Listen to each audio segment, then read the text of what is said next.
Continuing with our introduction to databases for divinity research,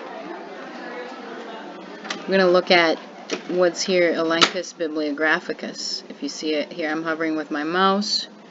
That brings us to the International Philosophical Bibliography.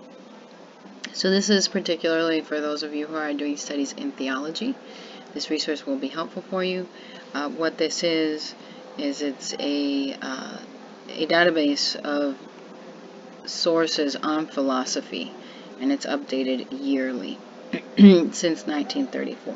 So I did a quick search. You will have to use your credentials for Regent University, and I searched political theology, as you can see, and then here you get the books on that, having something to do with that topic. This is if the title contains political theology. Okay, let's go back to our website, and I'd like to touch on a couple of reference works. In the PowerPoint, you'll see that I use Britannica online, and I have a good example there of a search I conducted. Now remember, this is a place where you could get a good overview of your topic. I'm going to choose Zoroastrianism, which is the example I used, except I didn't spell it right here. So right away you see it's going to give me a couple of options. We can go ahead and pick this one here. I'm sorry, it's the previous one that we want, religion. Okay, so here it's going to give you an overview. You have images, a little bit about the religion, its history. It's a nice little article, like an encyclopedia article. So you would treat it in the same way as you would in your research, meaning you're not going to quote it.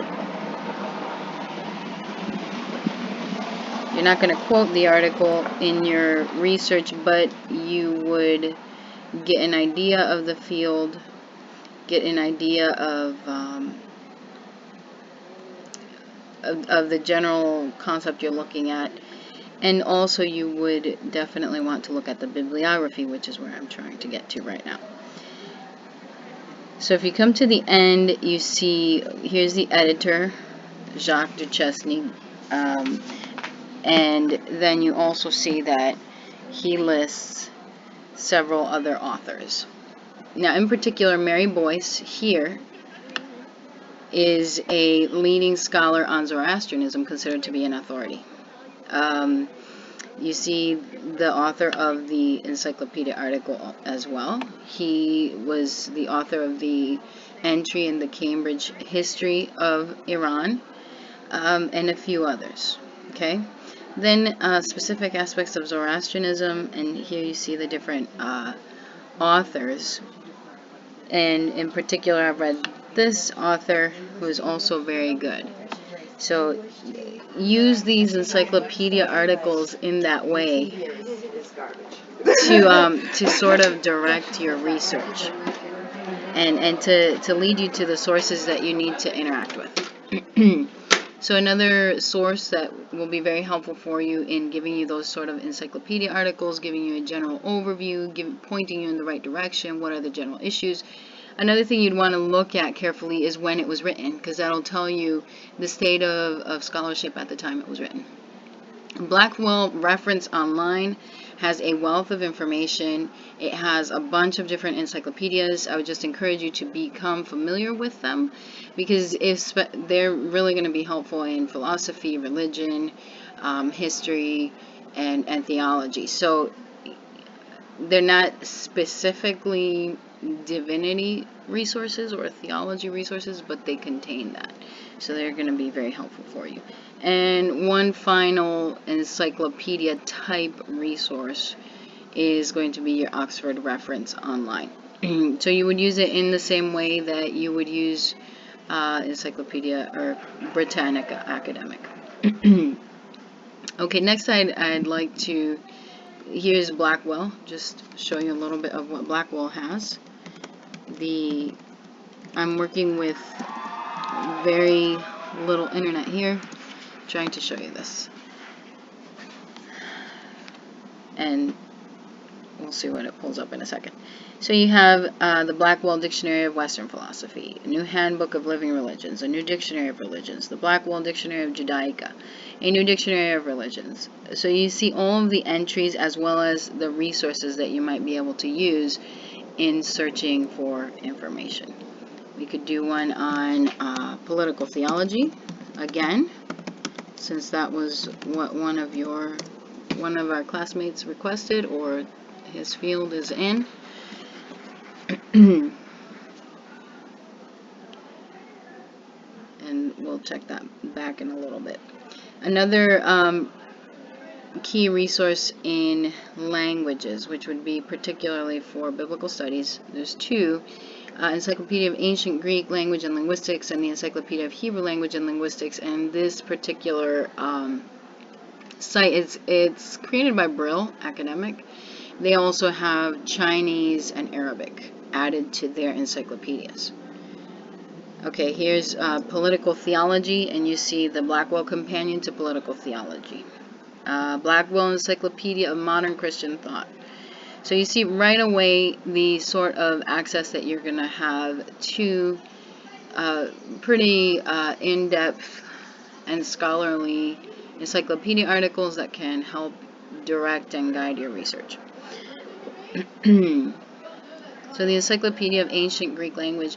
Now what this resource is, both the Greek and Hebrew, is more not necessarily an encyclopedia of terms within the Hebrew or Greek Bible, as much as it is an encyclopedia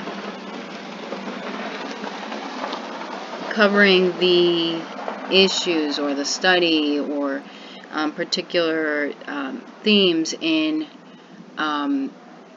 understudy within Greek. So for instance, the accusative case, right? Accentuation. And they're trying to garner, or to collect together the state of current research on each of these subjects.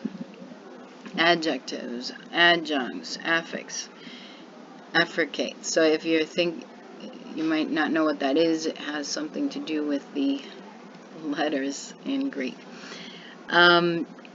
So just be acquainted with this resource. This is not where you would go to see how a particular word has been used in different authors, say from Greek or from Hebrew, but more to do with the study of the language and linguistics and the state of current research in that language. So that would become important for biblical studies in certain on certain issues. So finally, I wanted to touch on the Thesaurus Linguae Graecae that I'm absolutely butchering. You will have to create an account here. I did not create an account, but what this does is it collects Greek authors in a searchable database. So you can go in and look at say one of these terms, search it, and see how it was used, say, in Plato, or how it appears in Koine Greek, later Greek, or how it appears in Aristotle, etc. So like here's a lexicon of Herodotus. This would be especially important as if your research hinges upon a particular use of a term and you're trying to expand what maybe a lexicon provides. But your regular BDAG or your regular lexicon is already going to give you some of, especially the BDAG, which is a very good lexicon, is going to give you the various uses of the term, and it'll show it historically and different authors as well. But this is an even more powerful tool to help you go in depth in your research. I know that was only a little compared to everything I wanted to cover. but hopefully I've given you a few more tools than I had in the previous presentation. Thank you. A few questions that I'll leave you with are: which resources are most helpful to your research? So think about what your field of study is and what resources you need. Secondly, are there any particular journals that you might consider being a part of that are particular to your field, or membership to certain groups such as Society of Biblical Literature or SPS, Society for Pentecostal Studies? And yes, I'm going to leave you with those two questions. Thank you.